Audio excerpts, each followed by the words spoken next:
ప్రధానంగా పార్టీ రాష్ట్ర కార్యవర్గం TRS LP TRS parliamentary party మిగతా విస్తృతంగా వచ్చినటువంటి నాయకులందరితో కలిపి సమావేశం పెట్టుకున్నాం. ప్రధాన కారణం the main agenda of the meeting was Palamuru Rangareddy ఎత్తిపోతల పథకంలో ఈ రాష్ట్ర ప్రభుత్వం మరియు కేంద్ర ప్రభుత్వం కలిసి తెలంగాణకు చేస్తున్నటువంటి ద్రోహం, తెలంగాణకు తలపెట్టినటువంటి దుర్మార్గమైనటువంటి విధానం మీదనే చర్చ జరిగింది. దీని కథ ఏంటంటే చాలామందికి తెలియదు, అవగాహన కూడా ఉండదు. కొత్త తరం వాళ్ళకైతే అసలు తెలియదు. ద రీజన్ వై ఈజ్ సమైక్య ఆంధ్రప్రదేశ్లో అత్యంత దారుణమైనటువంటి వివక్షకు గురైన జిల్లా పాత మహబూబ్ నగర్ జిల్లా. చాలా చాలా దారుణానికి. రీజన్ ఏంటంటే వనరులు లేక కాదు, వసతులు లేక కాదు. కృష్ణానది ప్రవేశిస్తుందే మహబూబ్ నగర్ జిల్లాలో. సరే, ఇప్పుడున్న తెలంగాణ, అప్పుడు ఉన్న ఆంధ్రప్రదేశ్ మొత్తం చూస్తే కూడా 300 and above కిలోమీటర్స్ కృష్ణానది పారుతుంది కూడా మహబూబ్ నగర్ జిల్లాలో. 308 కిలోమీటర్లు పారుతుంది, 308 కిలోమీటర్స్ పారుతుంది. ఇది రెండు రాష్ట్రాలు కలిపి లెక్క చూస్తే కూడా. అయినా కూడా 50 ఏళ్ళు అప్పటికి 50 ఏళ్ళు పరిపాలించినటువంటి కాంగ్రెస్ పార్టీ కానీ, ఆ తదనంతరం సుమారు దగ్గర ఒక 20 ఏళ్ళు పరిపాలించిన తెలుగుదేశం పార్టీ కానీ పాలమూరుకు చాలా దారుణమైనటువంటి తిరిగి కోలుకోలేనటువంటి దెబ్బ కొట్టిన పార్టీలు ఈ రెండు పార్టీల ప్రభుత్వాలు. ఇది లోకమందరికి తెలుసు. ఆ జిల్లా యాక్చువల్లీ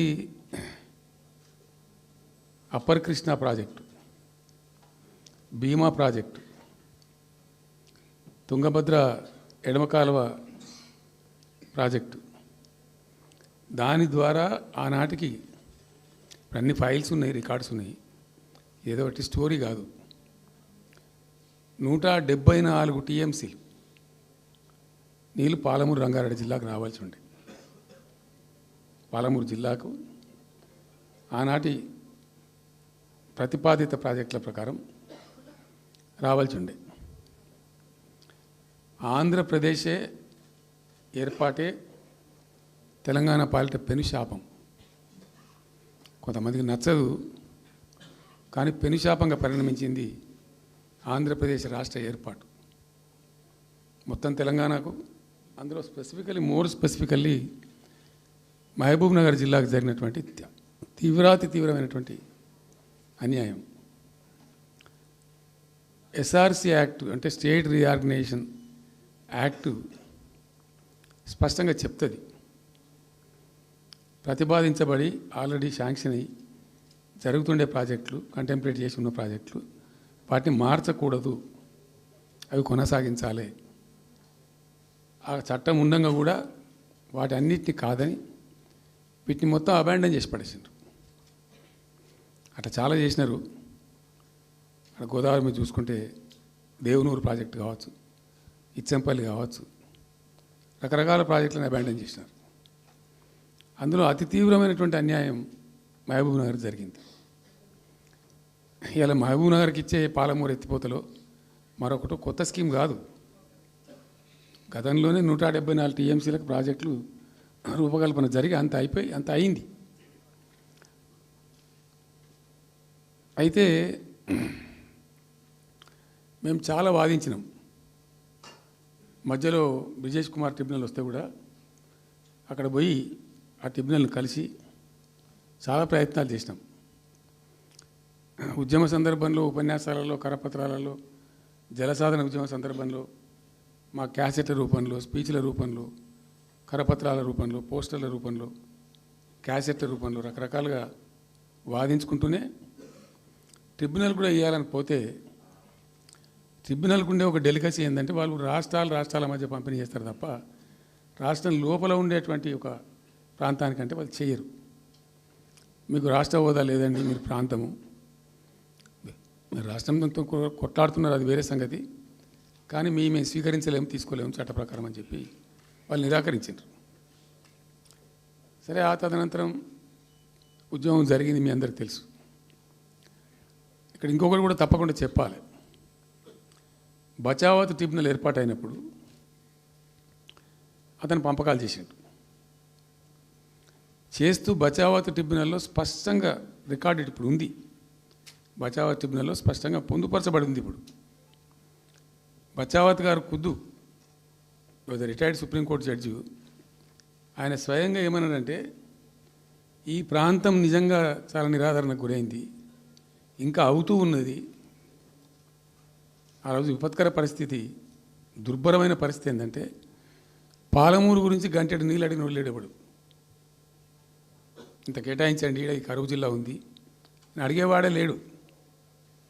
ఆనాటి సమైక్య ప్రభుత్వం చేసిన ద్రోహం.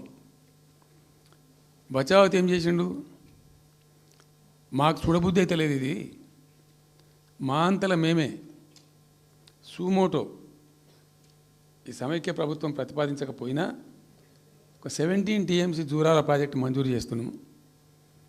అయితే సాంకేతిక కారణాలు మరొకటో చూపెట్టి ఈ జూరాల ప్రాజెక్టుని ఇక్కడి నుంచి ఎత్తగొట్టద్దు, వేరే కాడ కట్టద్దు, ఇక్కడ మాత్రమే కట్టి తీరాలి, దానికే అలాట్ చేస్తున్నామని చెప్పి ఒక కండిషన్ పెట్టిండు ఆయన. ఇది ట్రిబ్యునల్. అతను ఒక న్యాయమూర్తిగా పనిచేసిన వ్యక్తి కాబట్టి చూడబుద్ధి కాక ఆ బాధ భరించలేక ఈ కామెంట్ కూడా రికార్డు చేసిండు ట్రిబ్యునల్లో. ప్లస్ ఆ 17 TMC జూరాల ప్రాజెక్టుకు కేటాయించిండు. ఎంత విషాదం అంటే, అది ఎప్పుడో 74లో 74 నుంచి 78 దాకా జరిగింది కథ. అతను కేటాయిస్తే దానికి ముట్టినోళ్ళు లేడు, పట్టుకునోళ్ళు లేడు, తీసినోళ్ళు లేడు. అంజయ్య గారు ముఖ్యమంత్రి అయినాక ఒక ఏడాది తర్వాతనేమో అప్పుడు అంజయ్య గారు దానికి ఫౌండేషన్ స్టోన్ వేసారు. ఫౌండేషన్ స్టోన్ వేస్తే ఇక అది మెల్లగా తెలంగాణ ప్రాజెక్ట్ కదా, ఇప్పుడు పట్టుకుని లేడు, దాన్ని మాట్లాడడం లేదు, అయ్యలేదు, అవ్వలేదు, ఒక అనాథలాగా ఆ బ్యారేజ్ వరకు కట్టేశారు. దానికి కాలువలు లేవు, నీళ్ళు రావు, పొలాలు బారాయి, కృష్ణానది నీళ్ళు వస్తుంటాయి, గేట్ల ద్వారా పోతుంటాయి. ఎప్పటి వరకు ఈ తతంగం 2001లో గులాబీ జెండా ఎగిరేదాకా ఇదే తతంగం. ఇంకా విషాదం ఏంటంటే, అప్పుడు ముఖ్యమంత్రి ఉన్న చంద్రబాబు నాయుడు ఆయన మహబూబ్నగర్ జిల్లాను దత్తత తీసుకున్నాడు. ఆయన దత్తతలో ఉండే చేసి నేను అడాప్ట్ చేసుకుంటున్నా ఈ కరువు జిల్లా, దీన్ని అది చేస్తా, ఇది చేస్తా, పొడి చేస్తా అని మాటలు చెప్పి ఇష్టం వచ్చినన్ని పునాదురాలు వేసిండు.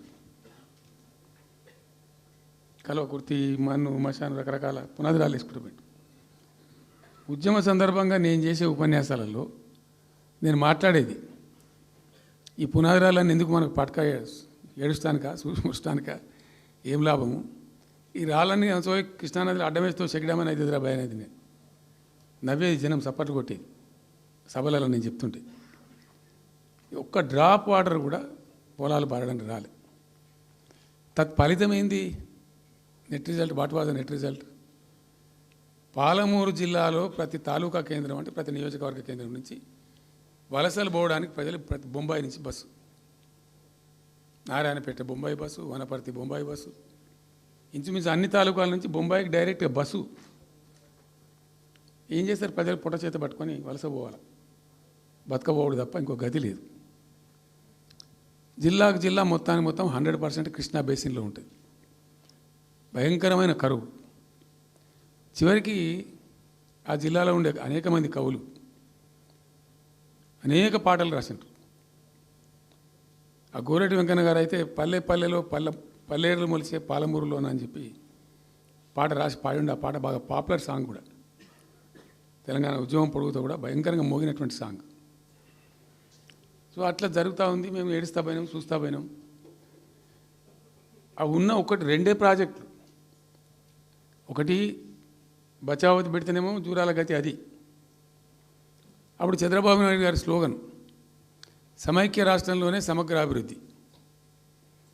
నేను ప్రథమ మహాసభకు పాలమూరు జిల్లాకు పోయినా, మహబూబ్నగర్ టౌన్లో పెట్టాం. పెద్ద భారీ మీటింగ్ జరిగింది, దాదాపు 70,000-80,000 మంది వచ్చిండ్రు.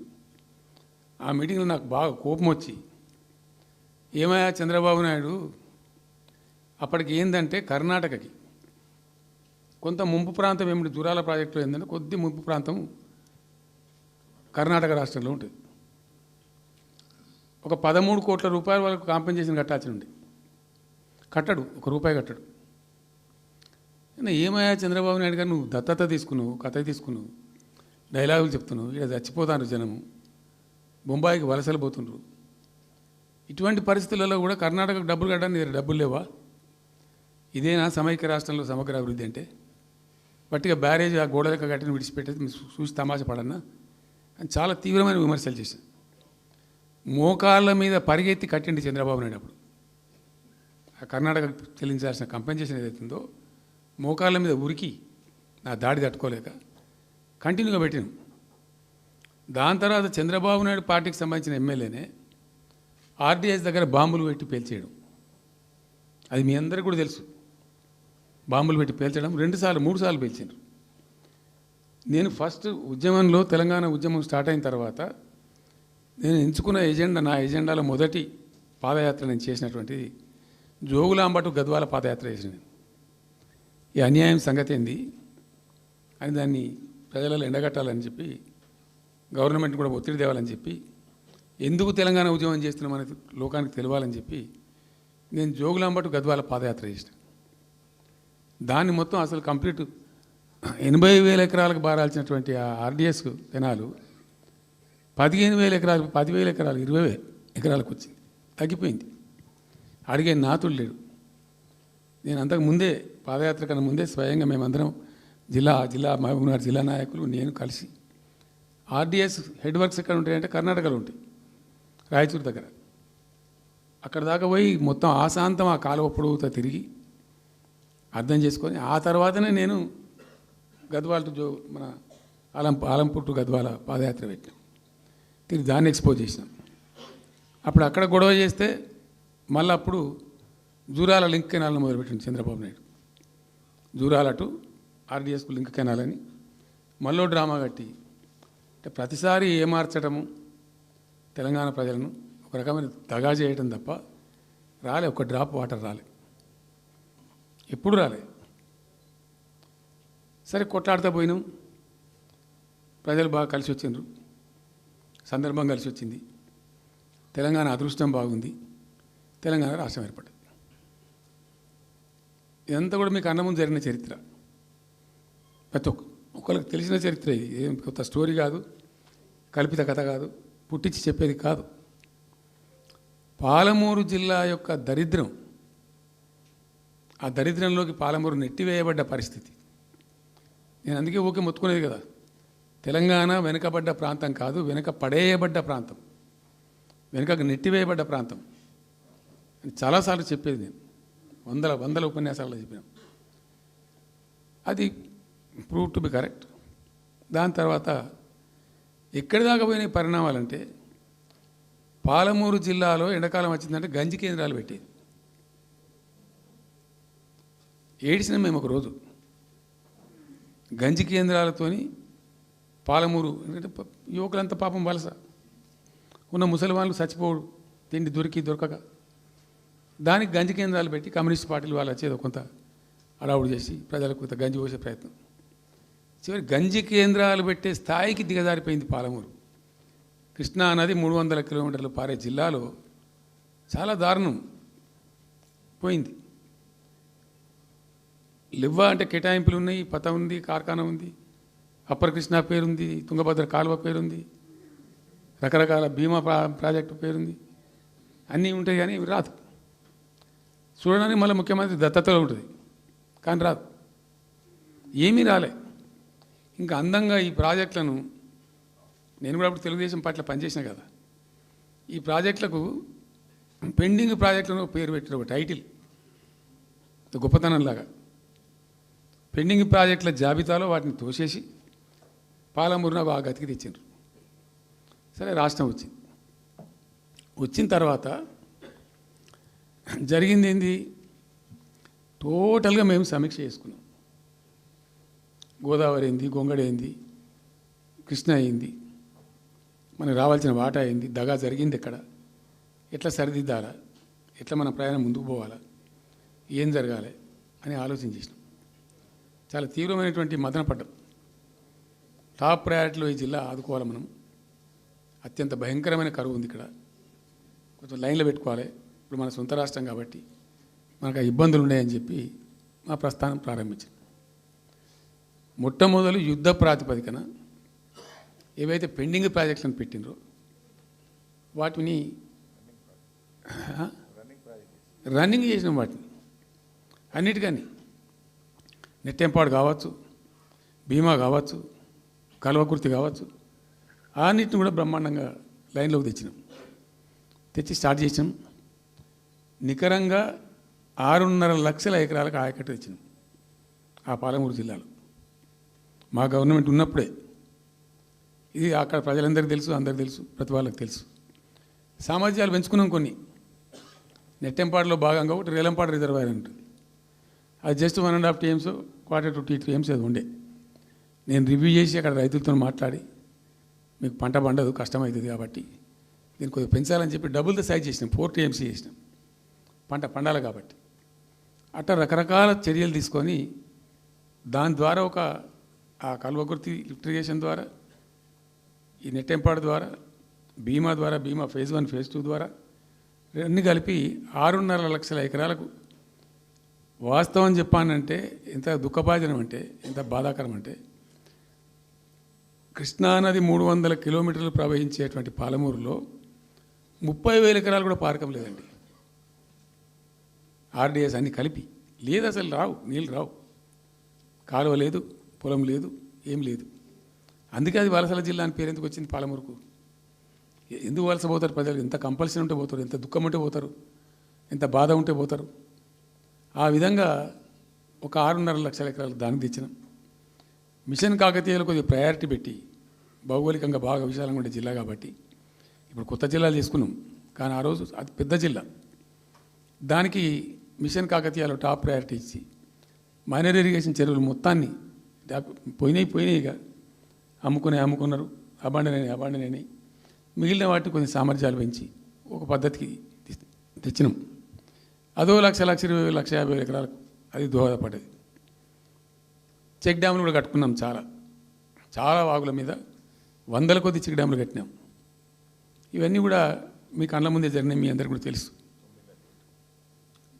ఈ RDS కెనాల్కి మోసం జరిగింది కాబట్టి మధ్యలో తుంగభద్ర మీద పెట్టి తుమ్మిల లిఫ్ట్ కూడా తెప్పించి తుమ్మిల లిఫ్ట్ కూడా పూర్తి చేసినాం. ఇది RDS ద్వారా కోల్పోయిన ఆయకట్టును రిస్టోర్ చేయడానికి తుమ్మిల లిఫ్ట్ కూడా స్టార్ట్ చేసినాం, నీళ్ళు పోపించినాం, బ్రహ్మాండంగా ఆయకట్టు అంతా పార్పించినాం. ఇట్లా అనేక రకాల చర్యలు అవి తీసుకొని ఒక 6.5 లక్షల ఎకరాలకేమో నెట్ ఆయకట్టు వచ్చింది. ఇండైరెక్ట్ ఆయకట్టేమో భూగర్భ జలాలు పెంచడానికి కట్టిన చెక్ డ్యాములు, మైనర్ ఇరిగేషన్ బాగు చేయడం, దాని ద్వారా కూడా 1,50,000 ఎకరాలకు వచ్చింది. ఆ తదనంతరం మరి మనం ఎట్లా ముందుకోవాలా, ఏం చేద్దామని చెప్పి ఈ రంగారెడ్డి జిల్లా కూడా వాళ్ళు పాపం కృష్ణా బేసినే, ప్రతి డ్రాప్ రంగారెడ్డిలో పడే ప్రతి వర్షం చుక్క కృష్ణానదికి పోతుంది, ఇంకెక్కడికి పోదు. నల్లగొండ జిల్లాలో కురిసే ప్రతి వర్షం చుక్క కూడా కృష్ణానదికి పోతుంది. 100% ఈ 3 జిల్లాలు కూడా నల్లగొండ, రంగారెడ్డి, పాలమూరు ఇవి 100% కృష్ణా బేసిన్లో ఉన్నాయి. మనము ఏదైతే మనకు కేటాయించిండ్రో ప్రాజెక్ట్ వైజ్నో ఇంకోటనో కంబైన్డ్ స్టేట్ ఉన్నప్పుడు జరిగినటువంటి మోసం నుంచి బయటికి రావాలంటే మనం రాష్ట్రం ఏర్పడ్డ తర్వాత కొట్టాడాలి, మన వాటా మనం సాధించాలి. రివిజన్, కృష్ణా జలాల యొక్క పునఃపంపిణీ మీద ట్రిబ్యునల్ వేయించుకోవాలి, రివిజన్ పెట్టియాలి అని ఒక స్ట్రాటజీ పెట్టి దాన్ని కొట్లాను. సరే, ఇందాక నేను చెప్పినట్టు దేవుని దయ వల్ల తెలంగాణ రాష్ట్రం వచ్చింది. ఈ ప్రాజెక్టు కంప్లీట్ చేస్తూనే పాలమూరు రంగారెడ్డి ఎత్తిపోతల పథకానికి శ్రీకారం చుట్టాం. యాక్చువల్ ఫ్యాక్ట్ ఏంది, పాలమూరు రంగారెడ్డికి మేము ఆ రోజు మనసులో ఇంటర్నల్గా మాట్లాడుకొని డిపార్ట్మెంట్ కావచ్చు, క్యాబినెట్ కావచ్చు, విత్ ఇన్ ద పార్టీ కావచ్చు, ఆ జిల్లాల నాయకులతో కావచ్చు, మా స్ట్రాటజీ ఏంది, పాలమూరు రంగారెడ్డి ఎత్తిపోతల పథకానికి 170 టీఎంసీలు తీసుకోవాలి. This was the strategy of BRS government. ఎట్లా ఎక్కడి నుంచి తీసుకోవాలా? అనేక ఆంక్షలు, మాటలు బట్టి డైలాగులు, ఏపీ నుంచి వచ్చే వ్యతిరేకత, ఇవన్నీ దృష్టిలో పెట్టుకొని ఏం చేసినాం? నికరంగా లెక్కలు తెప్పించినాం. ఈ మహబూబ్ నగర్ జిల్లాలో మైనర్ ఇరిగేషన్లో పాత చెరువులు ఏవైతే బచావ్ అవుతున్నప్పుడు లెక్క పెట్టినటువంటి చెరువులు ఏవైతే ఉన్నాయో, ఉన్నాయన్నీ మాయమైనవన్నీ, వాటి సామర్థ్యం ఆ రోజు ఎంత, ఇవాళ నెట్ సామర్థ్యం ఎంత అని లెక్కలు తీసి కేంద్రానికి సమర్పించి ఒక 45 టీఎంసీ రెండు దానికి కేటాయించింది. ఆ రోజు మేము ఎంత అంటే 90.81 టీఎంసీ, 90.81 పాలమూరు రంగారెడ్డికి మేము కేటాయించింది ఆ రోజుకు. అయితే 170 ఎట్లా అంటే మరి మాకు ఇంకా వాటా వస్తుంది కదా, ట్రిబ్యునల్ వచ్చిన తర్వాత మాకు వాటా వస్తే దానిలో తీసుకున్న నీళ్ళని కూడా దీనికే మనం అటాచ్ చేసుకుంటామని చెప్పి 91 పాయింట్ తీసుకున్నాం. ఎట్లా తీసుకున్నాము? బచావత్ ట్రిబ్యునల్లోనే ఒక తీర్పు చాలా స్పష్టంగా ఉన్నది, డెసిషన్ అది, ట్రిబ్యునల్ యొక్క నిర్ణయం ఏంటిది? ఆంధ్ర వాళ్ళు మొదటి నుంచి కూడా మేము కొంత గోదావరి నీళ్లు కృష్ణా డెల్టాకి తెచ్చుకుంటాం, నాగార్జున ఆయకట్టుకు తెచ్చుకుంటాం, మరో దాన్ని తెచ్చుకుంటాం అనే పద్ధతులు మొదలుపెట్టి తెచ్చుకున్నారు. దాంట్లో భాగంగా 80 టీఎంసీలు వాళ్ళు తీసుకుంటున్నారు. ఇది పోలవరం కట్టి ఆ కెనాల్ అప్పుడు వైఎస్ రాజశేఖర్ తవ్విండి కదా, పట్టిసీమ లిఫ్ట్ పెట్టిండ్రు, ఇనీషియల్ లిఫ్ట్ పెట్టిన తర్వాత ఇప్పుడు కెనాల్ అయింది. సో దాన్ని 80 టీఎంసీలు వాళ్ళు వాడుకుంటున్నారు, ఎక్కువనే వాడుకుంటున్నారు. సో వాళ్ళు డిపిఆర్లో సబ్మిట్ చేసినారు చాలా క్లియర్గా స్పష్టంగా, ఏమని 80 టీఎంసీలు మేము తీసుకుంటున్నాం, 80 టీఎంసీలు పైన 5 రాష్ట్రాలకు బచావ్ ట్రిబ్యునల్ ప్రకారం ఇస్తాం. అది 3 రాష్ట్రాలకు ఇస్తారు, తెలంగాణ రాష్ట్రానికి, కర్ణాటకకు, మహారాష్ట్రకు. తెలంగాణకు 45, వాళ్ళిద్దరు కలిపి 35, కర్ణాటకకు 21 టీఎంసీ, మహారాష్ట్రకు 14 టీఎంసీ. వాళ్ళిద్దరు కూడా వాడుకుంటున్నారు. అది కర్ణాటక వాళ్ళు already they are using 21 TMC ఏదైతే పోలవరం నీళ్ళు అక్కడ వాళ్ళు తీసుకున్నారు కాబట్టి దాని కంపెన్సేటర్ కింద వచ్చినటువంటి దాన్ని they are using it, right రాయాలి. మహారాష్ట్ర కూడా వాడుతున్నారు. లెక్కల్లో చూపించారు వాళ్ళు, వాళ్ళ ప్రాజెక్టుల డిపిఆర్లో వాళ్ళ లెక్కల్లో చూపెట్టిండ్రు. ఇక వాడుకోవాల్సింది వాళ్ళు మనం. సో ఆ 45 టీఎంసీ మనది ఉంది కదా, మనకు ట్రిబ్యునల్ కేటాయించిందే కదా, అప్పనంగా ఏదో వచ్చేది కాదు కదా. సో ఆ 45 ఈ మైనర్ ఇరిగేషన్ లాసెస్ 45 కలిపి 90.81 టీఎంసీలకు దాన్ని ప్రతిపాదించాం. It has a strong basis. ఏదో గాల్లే అడవులు జమాబందీ ఏర్పడతాడు చేసింది కాదు, ఒక స్పష్టమైనటువంటి విధానంతో, ఒక అవుట్లుక్తో, భవిష్యత్తు ప్రయోజనాలను దృష్టిలో పెట్టుకొని చేసినటువంటి చర్య. చేసినాం. ప్రాజెక్టు 30,000 కోట్లు, 35,000 కోట్లు మంజూరు చేసినాం. అందులో 27,000 కోట్లు ఖర్చు పెట్టినాం. ఆల్మోస్ట్ దగ్గర 88-90% పనులు పూర్తి అయిపోయినాయి. ఈ ఆంధ్రాతోని పంచాయతీ ఉంటుంది ఎప్పటికైనా, వాళ్ళు పోతిరెడ్డిపాడు పొక్కగొట్టి దాన్ని పెంచి, ఇక దాన్ని ఇంకింత పెంచి ఇక తెలుగు గంగా అనే పేరు మీద మొదలై అది ఎటెటెటెటు పోతుంది ఇక అడవుల జమాబంది. కాబట్టి మనం క్విక్కెస్ట్ పాసిబుల్ టైంలో తీసుకోవాలని ఆ వచ్చే వాటర్ను అక్కడ ఎంటైర్ వరల్డ్లో ఇక్కడ లేవండి 145 మెగావాట్స్ కెపాసిటీ పంప్స్ పెట్టినాం అక్కడ. Specially prepared, those pumps were prepared by BHEL of India. 145 మెగావాట్ల పంపులు అసలు ఇండియాలో ఎక్కడ ఏ ప్రాజెక్టుకు లేవు. ఎందుకని ఆ పంపు స్విచ్ ఆన్ చేసిన నేను, నీళ్ళు వచ్చినాయి. ఒక్క పంపు స్విచ్ ఆన్ చేస్తేనే ఇట్లా కాలువలు తల్లాడుతుండే. ఇట్లా అంటే ఆ గొడవ ఉంది కాబట్టి వాళ్ళు అటు పోతిరెడ్డి పడి పక్క నుంచి వాళ్ళు తీసుకుపోతూ ఉంటారు. ఆ వర్షాలు వచ్చినప్పుడే మనం తీసుకోవాలి, ఇంకో గత్యంతరం లేదు. కాబట్టి క్విక్కెస్ట్ పాసిబుల్ టైంలో ఈ రిజర్వాయర్లు నింపుకుంటే మనం సేఫ్ అయిపోతాము, జిల్లా కాడికి కొంత న్యాయం జరుగుతుందని చెప్పి ఆ 145 మెగావాట్స్ కెపాసిటీ ఉండే పంప్స్ పెట్టినాం. ఇప్పుడు పంప్స్ అన్నీ ఆల్మోస్ట్ ఇన్స్టాల్ అయినాయి. మరి ఈ గవర్నమెంట్లో వీళ్ళు ఏం పట్టించుకుంటలేరు, అసలు ఏం చేస్తలేరు. అయితే జరిగిన తర్వాత ఏమైంది? అనుమతులు అంత సాధించారు. దాని మీద చాలా మెలికలు పెట్టినారు. ల్యాండ్ అక్విజిషన్ల ప్రాబ్లం చేసినారు. అయినా 27,000 ఎకరాలు మేము అక్వైర్ చేసినాం సక్సెస్ఫుల్గా. అదంతా క్లిష్టమైన సబ్జెక్ట్ ఈ రోజులలో ల్యాండ్ అక్విజిషన్ అంటే. అయినప్పటికీ 27,000 ఎకరాలు అక్వైర్ చేసినాం, 27,000 కోట్లు ఖర్చు పెట్టినాం, అంత కాన్సన్ట్రేట్ చేసినాం. గ్రీన్ ట్రిబ్యునల్కి పోయినారు, ఆ స్టేని క్యాన్సిల్ చేయించినాం, అనేక రకాల అడ్డంకులు కల్పించే ప్రయత్నాలు ఎన్ని చేసినా వాటన్నిటిని అధిగమిస్తూ ఆ ప్రాజెక్టును ముందుకు తీసుకొని పోయినాం. అయితే ఈ పంపులన్నీ ఇన్స్టాలేషన్ అయిపోతుంది, బ్రహ్మాండంగా ఉంది. సరే, ఇంతగా అది మా గవర్నమెంట్ మారింది. సహజం, రాజకీయాల్లో గెలుపులు ఉంటాయి, ఓటములు ఉంటాయి, ప్రభుత్వాల మార్పిళ్ళు ఉంటాయి, జరుగుతాయి. కానీ ఎంత తెలుగు తక్కువ దద్దమ్మ ప్రభుత్వం వచ్చినా, నెక్స్ట్ సక్సెసివ్ గవర్నమెంట్ ఎవరు వచ్చినా రాష్ట్ర ప్రయోజనం కదా ఒక ప్రాజెక్ట్ అంటే. ప్రజలకు నీళ్ళు వచ్చేది కదా, ప్రజలు బ్రతికేది కదా, దాన్ని కొనసాగిస్తారు. ఇప్పుడు ఒక్క తట్టెడు మట్టి కూడా తీయలేదండి. మా గవర్నమెంట్ పోయిన తర్వాత పాలమూరు ఎత్తిపోతల పథకంలో ఒక తట్టెడు మట్టి కనీసం నేను తీయలే. మరి దాన్ని ఎందుకు అబాండన్ చేసినరో, దాని వెనకేం ఉద్దేశం ఉందో, ఇంత నిష్క్రియాపరత్వం ఏంది, ఇంత దారుణమైంది. 2 నెట్ సంవత్సరాలు గడిచిపోయినాయి. ఇప్పుడు మేము గమనిస్తున్నాం. మధ్యలో ఏమైంది, కేంద్ర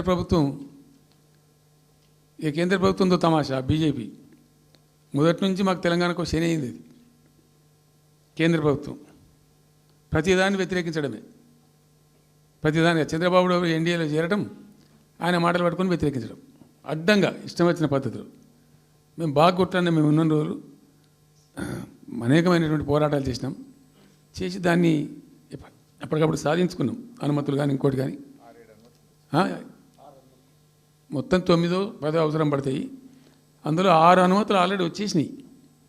main environmental impact, environment assessment కమిటీది అదే మెయిన్ అసలు ప్రాజెక్టుకు లైఫ్ లైన్. దాని మొత్తం అనుమతులు వచ్చేసినాయి. దాని తర్వాత మిగిలిన అనుమతులన్నీ లాంఛనమే, ఇక ఇచ్చేయాల్సిందే. అది ఇచ్చిందంటే అటువంటి అతి ముఖ్యమైనటువంటి అనుమతి కూడా తెచ్చినాం, అన్నీ తెచ్చినాం. అన్నీ వచ్చిన తర్వాత కేంద్ర ప్రభుత్వం మన చంద్రబాబు నాయుడు ఎంపీలు అవసరం ఉంది కదా అక్కడ వాళ్ళకు. ఇప్పుడు ఇద్దరు ఎంపీలు అవసరం కదా, నితీష్ కుమార్, చంద్రబాబు నాయుడు. దానికోసం బీజేపీ ఎంతకైనా దిగజారుతుంది. అక్కడ ప్రభుత్వం నిలబెట్టుకోవాలి కాబట్టి ఎంతకైనా దిగజారి ఆయన మాట పట్టుకొని డిపిఆర్ను వాపసు పంపించారండి. మేము ఉన్న రోజులు రాలే డిపిఆర్ వాపసు, అనుమతులు తెచ్చిన ఉల్టా. మేము ఇంకా డిపిఆర్ వాపసు వస్తే భూమి ఆకాశం ఒకటి చేయాలా రాష్ట్ర ప్రభుత్వం. ఎంత లొల్లి చేయాలా, ఎంత హడావుడి చేయాలా, ఆల్ పార్టీ డెలిగేషన్ తీసుకుపోవాలి. అవసరం వస్తే మేము వడ్లు కొనకపోతే పోయి ఢిల్లీలో ధర్నా చేసినామండి. మేము అప్పుడు మా గవర్నమెంట్ ఉన్నప్పుడు రైతులు పండించిన పంట కొనకపోతే యావత్తు ఎమ్మెల్యేలు, క్యాబినెట్ అందరం పోయి ఢిల్లీలో ధర్నా చేసి కేంద్ర ప్రభుత్వం మెడలు వంచినాం. మేము 80 లక్షల టన్నులు మనకి తీసుకుంటామనేటువంటి ఒప్పందం మీద సంతకం చేయించుకొని వచ్చినాం.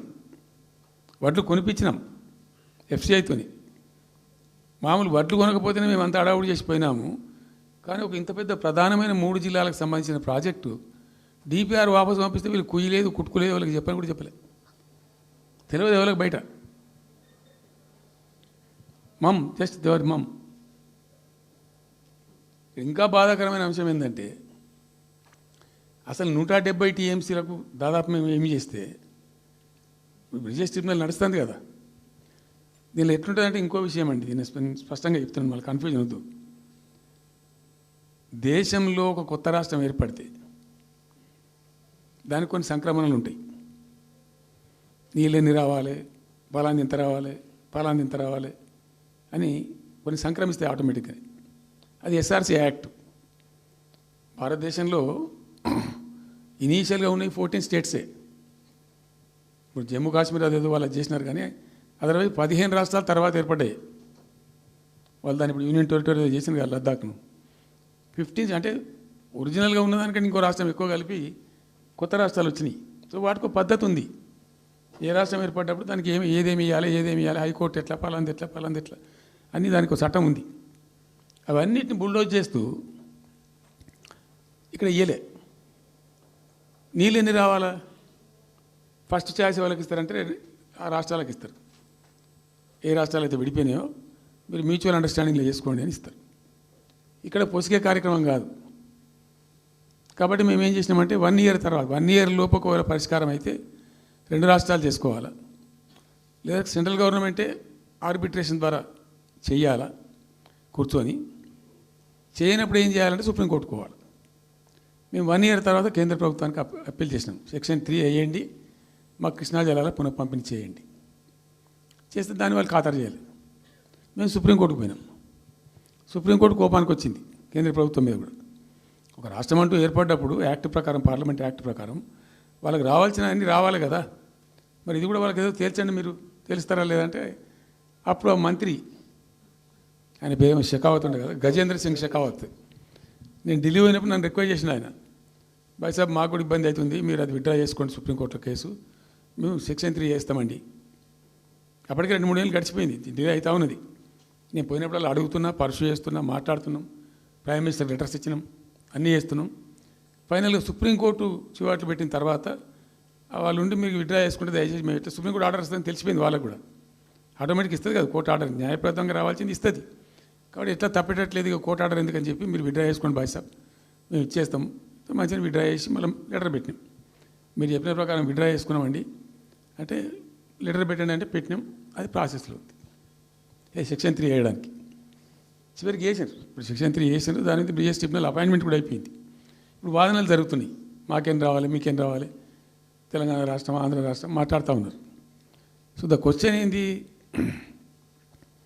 అక్కడ ఉంది, ఇప్పుడు తేలుతుంది. మా ఉద్దేశం ఏంది, 90 TMCలు అయితే మాకున్నాయి నికరం, మాకు ఎవరు ఇచ్చేది ఏం లేదు, ఎవరు అడుక్కునేది ఏం లేదు. అడిషనల్ ఇంకో 60-70 TMC, ఇంకో 70-80 TMC కావాలంటే ఎట్లా అంటే, ఈ ట్రిబ్యునల్లో వచ్చేటువంటి అధిక వాటా ఏదైతే మనకు ఉంటుందో, ఇందులో ఒక గుడ్ సైన్ ఆయన ఈయన బ్రిజేష్ ట్రిబ్యునల్ ఏం చేసిండు, వచ్చిన తర్వాత ఆయన ఒకటి చేసిండు. అంతకుముందు చట్టం ఏముంటుండే, 75% డిపెండబిలిటీ మీదనే నదుల నీళ్ళు కేటాయింపు జరగాలి, 75% డిపెండబిలిటీ మీద. మన కృష్ణా జలాలు ఇచ్చినప్పుడు అట్లే ఇచ్చిండ్రు. ఈయన బ్రిజేష్ ట్రిబ్యునల్ వచ్చిన తర్వాత ఈయన ఏం చేసిండంటే 75% బోల్డ్ అండి, మంచి సర్ప్లస్ ఇయర్స్లో చాలా వర్షాలు పడుతున్నాయి, కావాల్సిన నీళ్ళు వస్తున్నాయి, అవి వేస్ట్ అవుతున్నాయి అనవసరంగా, అట్లెందుకు కేటాయింపులు చేసుకుందాం, 65% డిపెండబిలిటీ పెట్టుకుందాం అని చెప్పి పెట్టిండు. దాని ద్వారా ఏమైంది, మన కృష్ణా నదిలో ఒరిజినల్గా వచ్చిన అలాట్మెంట్ 811 TMC, 811 TMCలే బచావ్ ట్రిబ్యునల్ ప్రకారం. కానీ తదనంతరం ఈయన బ్రిజేష్ వచ్చిన తర్వాత అది ఆల్మోస్ట్ 1005కి పోయింది,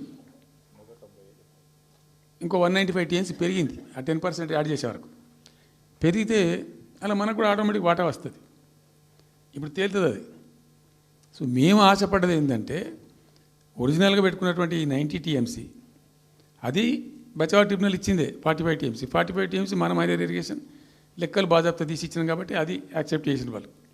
ఈ 90 TMC ప్లస్ ఇప్పుడు అడిషనల్గా వచ్చేది కలిస్తే మనకు దాదాపు 170-160 దాకా తీసుకొని పోవచ్చు. కంఫర్టబుల్గా ఉంటాం మనం, ఇక్కడ డ్రింకింగ్ వాటర్ కానీ ఇంకోటి కానీ బాధ లేకుండా ఉంటాం, ఆ జిల్లా సుభిక్షం అవుతుంది అని ఆల్రెడీ పాలమూరు జిల్లాలో తెచ్చుకున్నటువంటి 6.5 లక్షల ఎకరాల ఆయకట్టు ప్లస్ దీనిలో ఒక 7 లక్షలు వస్తుంది పాలమూరుకు, అంటే 13.5 lakhs పోతుంది. పాలమూరు జిల్లా కాడికి వస్తే నియోజకవర్గానికి 1,00,000 ఎకరాలు వారాలి.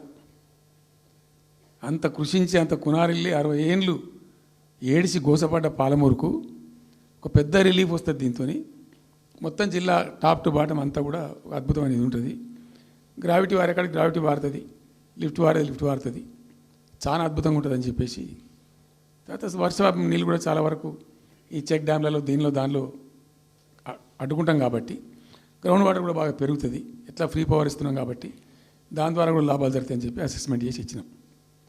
నిజంగా కూడా పాలమూరు ఒక టైంలో తెలంగాణ వచ్చిన తర్వాత 4-5 ఏళ్ళకి నేను పోతే, ఎందుకో పోయినాం, బస్సు యాత్ర చేస్తే చాలా అద్భుతంగా ఇక్కడికక్కడ వరికోత మిషన్లు, కల్లాలు, అంతకుముందు పాడుబడ్డ ఇల్లు కనిపించే పాలమూరులో నా కళ్ళతో నేనే చూసిన.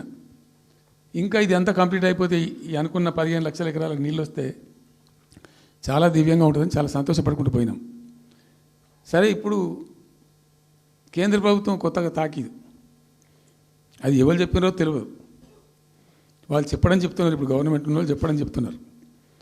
ఏంది, మీరు 90 TMCలు పెట్టుకున్నారు,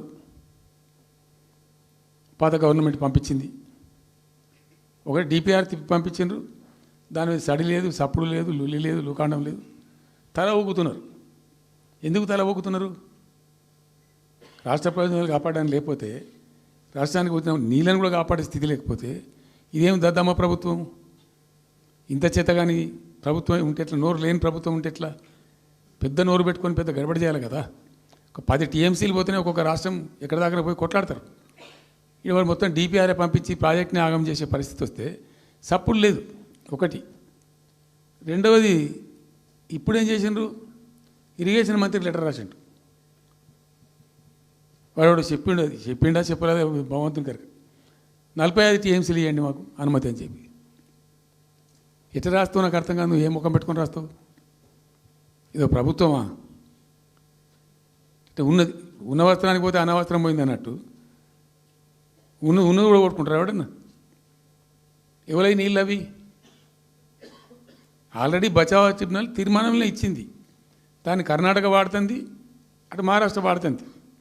వాళ్ళ లెక్కల్లో చూపెడుతున్నారు వాళ్ళు. ఆల్మట్టి డ్యాంలో వినియోగంలో చూపెడుతున్నారు వాళ్ళు. మాకు వచ్చిన 21 టీఎంసీ మేము ఇక్కడ వాడుతున్నామని చెప్పి. ఆ 2 ఎగువ రాష్ట్రాలు వాడుతుంటే ఇక్కడ వచ్చి మనకు వచ్చినటువంటిది బాజాప్తా అది కూడా ట్రిబ్యునలే కదా. బచావత్ కూడా ట్రిబ్యునలే కదా. ఆ ట్రిబ్యునల్ తీర్పు ద్వారా వచ్చిన 45 టీఎంసీలు నువ్వు ఎందుకు ఆపుతున్నావు ఇప్పుడు? ఇదో రాష్ట్ర ప్రభుత్వమా? అసలు ప్రభుత్వం ఉందా? నిద్రపోతున్నారా? ఇంతసేపు రియల్ ఎస్టేట్ దందా తప్ప ఇంకోటి లేదా? ఇల్టు భూములు ఎట్లా అమ్ముదాం, పల్టు భూములు ఎట్లా అమ్ముదాం, ఆ భూములు ఎట్లా దెబ్బ పెడదాం, ఇంకెంత కమిషన్ కొడదాం, ఇది తప్ప రాష్ట్ర ప్రయోజనాలు, నీళ్లు, రైతులు, మనుషులు లేరా? ప్రాజెక్టులు ఎందుకు 2 ఏళ్ళ నుంచి ₹1 పెట్టలే? ఎందుకు ఒక తట్టడి మట్టి తీయలే? ఎవరు నిరోధించిన మిమ్మల్ని? ఎవరు అడ్డుపడ్డారు మీకు? ఎవరు కట్టేసారు మీ కాళ్ళను?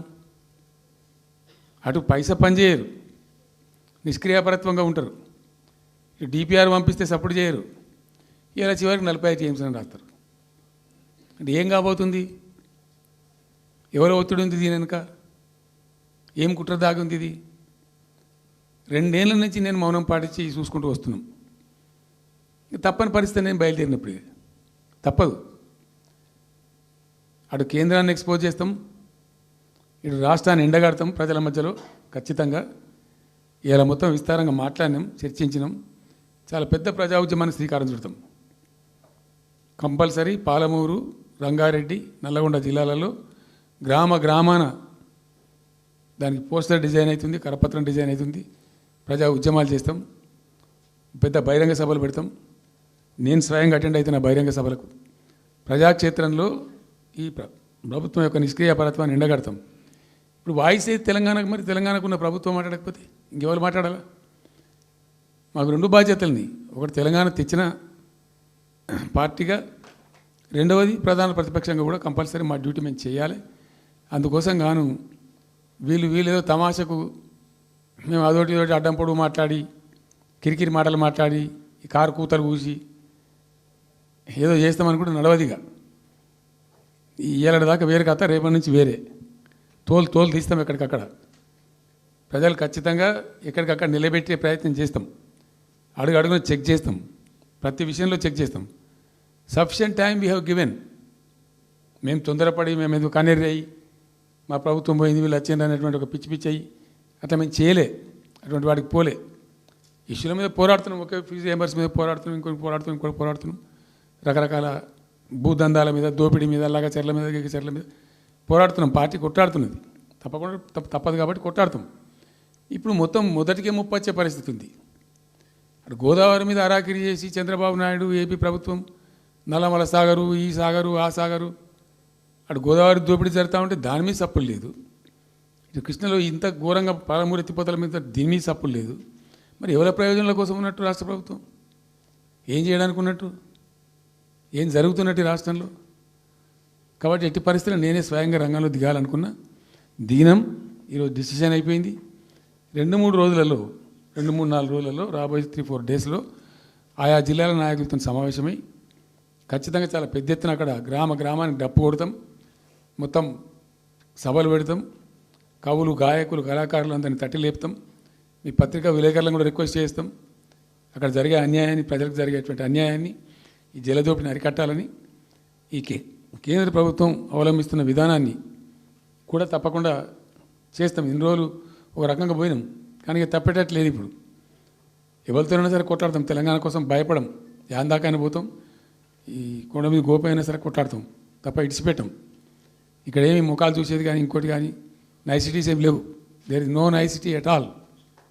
విల్ ఫైట్, డెఫినెట్గా ఫైట్ చేస్తాం. ఎందుకంటే రక్షించుకోవాలి, రాష్ట్రం యొక్క హక్కులు రక్షించుకోవాలి, నీళ్ళు రక్షించుకోవాలి, రాష్ట్ర ప్రజల ప్రయోజనాలు రక్షించుకోవాలి. ఈ విధంగా ఇప్పుడు మా కళ్ళ ముందే జరిగినటువంటి దీనిలో ఈ దుర్మార్గంలో ఎట్లా మౌనం పాటిస్తాడు కేసీఆర్? ఎందుకు మౌనంగా ఉంటాం? ఎవరి కోసం ఉంటాం? ఎందుకోసం ఉండాలి? కాబట్టి అరాకిరి ముచ్చట్లు కావు. ఇష్టం వచ్చినట్టు మాట్లాడి ఇష్టం వచ్చినట్టు ఆల్తు ఫాల్తు కూతలు కూసి ఏదో చేస్తామంటే అది జరిగేది కాదు, జరగనీయం. రెండవది, ఈ ప్రభుత్వం కూడా సర్వభ్రష్ట ప్రభుత్వం, సర్వంలో భ్రష్టమైంది. మేము చెప్తా, బీజేపీ కథ కూడా చెప్తా. ఎందుకు చెప్పా? డెఫినెట్గా చెప్తాం. అరే నువ్వు మా ఇంట్లోకి వచ్చి మాకు దోసుకపోతా అని ఊరుకుంటామే? నాకు అర్థం ఎవరైతుంది? ఏమైనా ఉండొచ్చు కాక ఏమైనా ఉండకపోవచ్చు కాక నీ చేపెట్టి పైసలు కూర్చుకుంటా అంటే ఊరుకుంటామా? సాధారణ కాడికైతే కొట్లాడతాం కదా. యాక్చువల్లీ ఒక పద్ధతిలో ఈ రాష్ట్రం ఒక క్రమ పద్ధతిలో మంచిగా ముందుకు పోతూ ఉంటుంది. సంక్షేమం విషయంలో కానీ, అభివృద్ధి విషయంలో కానీ, పారిశ్రామికీకరణలో కానీ, ఐటీ రంగంలో కానీ, క్రైమ్ తగ్గించడంలో కానీ, లా అండ్ ఆర్డర్ మెయింటైన్ చేయడంలో కానీ ఒక మంచి పద్ధతిలో పోతూ ఉండే. ఇవాళ ఏందండి, జంట నగరాలలో పట్టభాగాలు నడి రోడ్డు మీద హత్యలు జరుగుతున్నాయి. అడిగే దిక్కు లేదు. మానభంగాలు జరుగుతున్నాయి, రేపులు జరుగుతున్నాయి. ఎన్సీఆర్బీ రిపోర్ట్ ప్రకారంగా 20% క్రైమ్ రేట్ పెరిగింది తెలంగాణలో. పీస్ఫుల్ స్టేట్ ఉండే, ఫ్రెండ్లీ పోలీసింగ్ ఉండే, అవన్నీ ముఖ్యమైపోతున్నాయి ఇవాళ తెలంగాణలో. చూస్తున్నాం మేము, మనం పాటించడానికి చూసుకుంటూ గమనించుకుంటూ రికార్డు చేసుకుంటూ అని చర్చ చేస్తున్నాం. ఎప్పటికప్పుడు పెరిగిపోయినాయి. వాగ్దానాలు ఏంటంటే వీళ్ళు చేసినాయి? మంచిగా ఉన్న ప్రజలను, మాకు ఓటేసే ఉద్దేశంలో ఉన్న ప్రజలను పచ్చి అబద్ధాలు టెంప్ట్ చేసి మోసం చేసి, ఈ రాష్ట్ర ప్రజానీకాన్ని మోసం చేసి దొంగ మాటలు చెప్పి మాయ మాటలు చెప్పి అర్రాస్ పాటలు వాడినట్టు వాడినండి, వేలం పాట వాడినట్టు. కేసీఆర్ 10,000 ఇస్తాడు రైతు బంధుకు, మేము 15,000 ఇస్తాం. మహిళలకు 2,500 ఇస్తాం. కేసీఆర్ కళ్యాణ లక్ష్మి ₹1,00,000 ఇస్తాడు, మేము తులం బంగారం కల్పిస్తాం.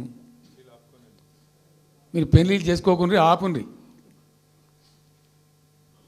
ఇదే ప్రభుత్వం మీరు చెప్పినటువంటి మాటలు, పెళ్లిళ్ళు చేసుకుంటూ ఆగిపోండి, మీరు నవంబర్లో వేసుకునే బదులు డిసెంబర్లో వేసుకుంటే తులం బంగారం కూడా వస్తుంది. ఉపన్యాసాలలో చెప్పినండి, మా ఉన్నాయి ఆ క్యాసెట్లని. ఇంకేం చెప్పిండ్రు? పెన్షన్ తీసుకునే ముసలి ఎవరైతున్నారో నవంబర్లో తీసుకోకుండా డిసెంబర్లో 4,000 వస్తుంది. తెల్లారే ఇంకేం మాట్లాడిండ్రు? ఏంటిది అది? 2 లక్షల రుణమాఫీ అని నరికిండ్రు. ఉరుకుండ్రి బ్యాంకుల పంట పోయి జల్దీ తెచ్చుకోండి.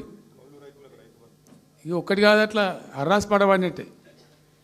చివరికి విద్యార్థులకు, పాపం పేద విద్యార్థులకు ఇండియా ఒక స్కూటీలు కాదా బాబు, చాలా ఉన్నాయి. శాంతాడంత లిస్ట్ 420 హామీలని చాలా ఉన్నాయి. నేను కొన్ని హైలైట్ చేసి చెప్తున్నాను. అంటే టెంప్ట్ చేయడంలో, ఫర్ ఎగ్జాంపుల్ ఇప్పుడు ఇండియా మొత్తంలో ఎక్కడ ఏరండి, మేము మొత్తం కూడా 100% సమ్మిళితమైన అభివృద్ధితో మేము ముందుకు పోయినాం. ఇట్లా ఏకపక్షంగా ఏకోన్ముఖంగా పోలే. మేము ఆల్ ఫ్రంట్స్ కవర్ చేయాలని చూసినాం. పేద పిల్లలు ఉంటారు, వాళ్ళకి పాపం విదేశీ విద్య లేక సీట్ వస్తుంది, చదువుకోవాలని ఆశపడతారు, పోలేరు. వ్యక్తిగతంగా మమ్మల్ని అంటే మేము పార్టీగతంగానో వ్యక్తిగతంగానో చేసేది కొంతమేరకు. పాలసీగానే ఎందుకు చేయకూడదని చెప్పి ఆలోచించి 20 లక్షల రూపాయలు ఇచ్చింది. ఎస్సీ ఎస్టీ పిల్లలు పోతే వాళ్ళకి అంబేద్కర్ పేరు అని పెట్టినాం. బీసీ అమ్మాయిలు పోతే వాళ్ళకు జ్యోతిబా పూలే అని పేరు పెట్టినాం. రకరకాలుగా మొత్తం మీద వాళ్ళకి 20 లక్షల రూపాయలు ఇచ్చినాం. అంటే ఎట్లాంటి ఇష్టం వచ్చినట్టు అది కూడా పెంచుతాం. కేసీఆర్ 10 లక్షలు ఇస్తే మేము 12 లక్షలు ఇస్తాం. దళిత బంధు ఇట ఎన్నండి ఇష్టం వచ్చిన అంటే నోటికి మొక్కాలిగా, అది కూడా 100 రోజుల లోపలనే ఇస్తాం. ఆ కార్డులు వంచుడు, సంతకాలు పెట్టి బాండ్ సంతకాలని ఇంటింటి కార్డులు వంచి మొత్తం చెడగోపం పెట్టారు. దిక్కుమాలిన దరిద్రం అంతా నెత్తిన పెట్టి కంప్లీట్ ప్రజలను టెంప్ట్ చేసి ఇలా వడ్లు కొంటలేరండి. సన్నాలు మొత్తం వడ్ల ప్రతి ధాన్యానికి లిస్టు, పెద్ద లిస్టు, శాంతాడంత లిస్టు. ఇక కందులకింత, మినుములకింత, పసుపుకింత, పప్పుకింత, మొక్కజొన్నకింత, అన్నిటికీ 500 బోనస్. అన్నిటికీ ఏమి దేనికి దిక్కు లేదు. పత్తి కొనే దిక్కు లేదు, వడ్లు కొనే దిక్కు లేదు. ప్రైవేట్గా అమ్ముకుంటారు, దోపిడికి గురి అమ్ముకుంటారు పాపం. ఏడ్చుకుంటూ కన్ననీళ్ళు కుక్కుంటా. చివరికి వస్తే యూరియా సప్లై చేసే తెలివితేటలు లేవానండి. మా గవర్నమెంట్ ఉన్నప్పుడు రైతులు గ్రామాలలో ఒక ఆటో రిక్షాని డబ్బులు ఇచ్చి 10 బస్తాలు తెచ్చి బాబు అంటే తెచ్చి ఎడ పడేసిపోతుండే వాడు పొలం కాడ. ఇవాళ రైతులు రోజుల తరబడి, గంటల తరబడి చెప్పులు పెట్టి, బీఆర్ఎస్ లేకముందు చెప్పుల లైన్లు ఉండే, బీఆర్ఎస్ ఉన్న రోజులు చెప్పుల లైన్లు మాయమైనవి. మళ్ళీ ఇప్పుడు కాంగ్రెస్ రాగానే మళ్ళీ ఇప్పుడు చెప్పుల లైన్లు స్టార్ట్ అయిపోయినాయి వరుస పెట్టి. మళ్ళీ ఇప్పుడు ఏందో యాపో బోపో తెచ్చిండ్రు, అది ఒత్తితే నడచలేదు, పిక్తలేదు. అది ఏ ఎరువు బస్తాకు యాప్ ఎందుకైనా నాకు అర్థం కాదు. ఇంకా ఆ యాప్లో కూడా నాకు పూర్తిగా తెలియలేదు. నేను రాత్రి కూడా చెప్పే ఆ యాప్లో ఏముంటుందట. ఇప్పుడు నాకు పట్టుందా, అది ఎన్ని మాటలు ఇస్తారట. సపోజ్ నాకు 3 ఎకరాలు ఉంది. 3 ఎకరాలు ఉంటే ఎకరానికి 2 బస్తాలు చొప్పున 3 సార్లు ఇస్తారట. అది అంటే 3 సార్లు పోవాలి. ఇక యాడికి పోవాలో నాకే తెలియదు. ముఠమూల యాపే దొరకదు కాలబెట్టి. అది ఏదైనా చదువుకుని పూరాన్ని పెట్టుకొని విని పట్టుకొని తిప్పలు పడదామంటే కూడా ఆ యాప్ ఒత్తితే ఏం కనబడుతుందట. యాప్ ఒత్తితే ఏం కనబడుతుందట. ఏ గోదాంలో ఎరువులు అని చెప్తారట. అంటే ఇలా గజ్వేల్లో చెప్తారు, రేపు సిద్దిపేటలో చెప్తారు, ఎల్లుండి సిరిసిల్లలో చెప్తారు. ఏ గోదాంకు పోవాలి, ఎటు పోవాలి. ఇంతకన్నా జోక్ ఉంటుందా. రైతులకు మండల కేంద్రంలో ఎరువుల దుకాణం ఉంటుంది, తప్పితే వాళ్ళ తాలూకా కేంద్రంలో ఉంటుంది ఎక్కువ. అలా సాగుకారు ఉంటాడు, ఇచ్చేటోడు ఉంటాడు, అప్పిచ్చేటోడు ఉంటాడు. మనం బాగా విస్తరించినామా. నేను ఏమంటున్నానంటే 7,100 కొనుగోలు కేంద్రాలు పెట్టినాం కదా, వాళ్ళ ఊళ్ళో పోయి కొన్నాం కదా. ధాన్యం నెత్తిన పెట్టుకొని వాళ్ళ అంగడికి వచ్చి ఈ మార్కెట్ పైన తిరుగుడే బంద్ చేసినాం కదా. అసలు రైతు సెంట్రిక్గానే మన పరిపాలన ఉండే కదా కంప్లీట్గా. అని మొత్తం సాప్ పట్టేసారు. ఇప్పుడు అరాస్ పాటలు వాడి 2 సార్లు రైతు బంద్ కొట్టిండ్రు. పెన్షన్ 4,000 ఇస్తామని 2 నెలల పెన్షన్ కొట్టిండ్రు. చాలా భయంకరమైనటువంటి పరిస్థితి తీసుకొచ్చింది రాష్ట్రంలో. ఇంత దిక్కుమాలిన కథ. నిరుద్యోగ భృతి ఇస్తాము, ఇవాళ మొక్కాల ఎన్ని అసలు హామీలు. నిరుద్యోగ భృతి ఇస్తాము, తోకా ఇస్తాము, నోటిఫికేషన్లు ఇస్తాము, జాబ్ క్యాలెండర్లు ఇస్తాము, విద్యా భరోసా కార్డు. ఇక వాడు చూసి అడ్డం పడి అయితే ఓటేసారు జనం. ఇప్పుడు జరిగింది ఏంది, టెంప్ట్ అయిపోయినారు. ఏమైందంటే యాక్చువల్లీ ఫ్యాక్ట్ ఏంటంటే ఇదే తెలంగాణ భవన్లో ఎన్నికలకు పోతున్నాం 2014. ఎన్నికల కమిటీ, హామీల కమిటీ ఒకటి ఉండే, మేనిఫెస్టో కమిటీ. అది రాస్తాను. దానిలోకి 2-3 రిటైర్డ్ ఐఏఎస్ అధికారులు కూడా ఉండేటప్పుడు ఒక సందర్భం వస్తే నేను అడిగిన, అసలు మనం పెన్షన్ ఎందుకు ఇస్తాం ప్రజలకు? Why do you give pensions at all? ఎందుకు ఇవ్వాలి అసలు? దానికి ఒక పరమార్థమో పర్పస్ ఉందా? అగాధం పట్టుకొని ఇట్లా పంచిపెట్టుడా ఏంది అసలు? మీ ఉద్దేశం ఏంటి సార్ అన్నారు. అనుకోకుండా దురదృష్టవశాత్తు కొందరు డెస్టిట్యూట్స్ అవుతారు, కొందరు ఫిజికల్ హ్యాండిక్యాప్డ్ అవుతారు.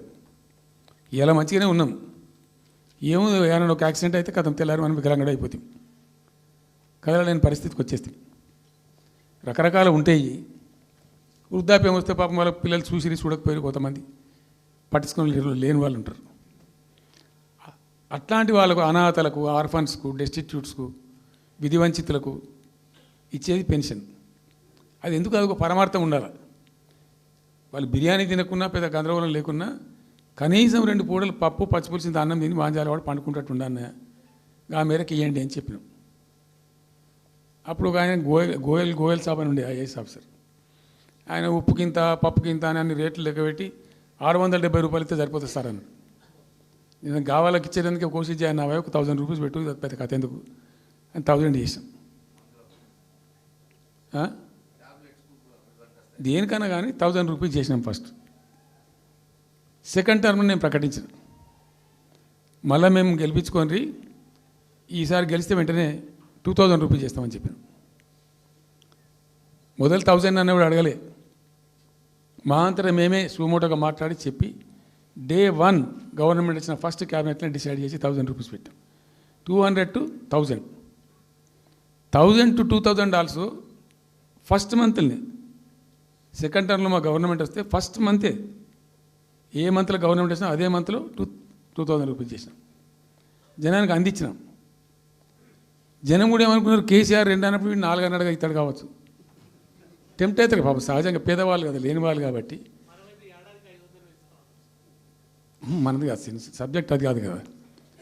ఈయన 2 ఇచ్చిండు కదా, 200 2000 చేసిండు, ఈడు తప్ప 4000 చేస్తాడేమో అనే ఆశలో మా కోటేసే ఉద్దేశం ఉన్న ప్రజలు కూడా ఈ మాయల పడి పాపం టెంప్ట్ అయిపోయి గోల్మాల్ అయిపోయి ఓట్లు వేసినారు. ఇలా తలలు బాదుకుంటున్నారు, తిడుతున్నారు, భయంకరమైన తిడుతున్నారు. నిన్న నేను హైదరాబాద్ వస్తున్నాను, నిన్న నేను ఫామ్ నుంచి బయలుదేరి వస్తుంటే ఒక 10 చోట్ల ప్రామిస్ చెప్తున్నాను. 10 ప్లేసెస్లో పక్క పండు వచ్చుకోగానే కార్లో కూర్చున్న 2 స్టీరింగ్ ఇచ్చి పెట్టి 2 చేతులు మీదకి పెట్టిండు. బాస్ మళ్ళీ మనం జల్దీ రావాలి, మనమే వస్తున్నాం, నెక్స్ట్ మనమే అని దుంకుతున్నాడు. ఆ మోటార్ బైక్స్ వేసేవాళ్ళు వాడు పక్కన డ్రూమన్న పక్కన వచ్చి వాడు వచ్చి నెక్స్ట్ మనమే సార్ వచ్చేతను అంటారు పోతుండ్రు. హైదరాబాద్ సిటీలో అనేక ప్లేసెస్లో కనీసం ఒక 10-12 ప్లేసెస్లో అట్లా చెప్తున్నారు జనం. అది దేనికి సంకేతం? మీ మీద ప్రజలు విశ్వాసం కోల్పోతున్నారు రోజు రోజుకు, మీ చర్యల వల్ల, మీ పిచ్చి పనుల వల్ల. ఇంకోటి ఏంది, మీరు చేసే చర్యలు ఎట్లున్నాయి?